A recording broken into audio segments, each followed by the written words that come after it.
5টা warm up video যেগুলো যে কোনো ব্যায়ামের আগে এক্সারসাইজের আগে করা উচিত, যাতে করে কোনো চোট বা না লাগে। আর শীতকালে বিশেষ করে যেহেতু আমাদের মার্শাল স্টিফ হয়ে যায়, সেই জন্য এই ওয়ার্ম আপগুলো, বেসিক ওয়ার্ম আপগুলো যে কোনো এক্সারসাইজের আগে করা উচিত। এবং প্রথমে শুরু করতে হবে ঘাট থেকে, মানে আমাদের শোল্ডার থেকে। তো ফার্স্ট হচ্ছে এইটা, আমরা 4 থেকে 5 বার করবো, এদিকে 4 থেকে 5 বার করবো।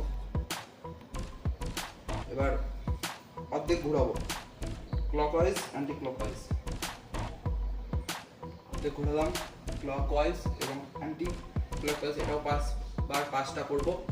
করার পরে যদি সম্ভব হয় তাহলে পুরোটা, নাহলে পুরোটা করার দরকার নেই, তাও আমি দেখিয়ে দিচ্ছি।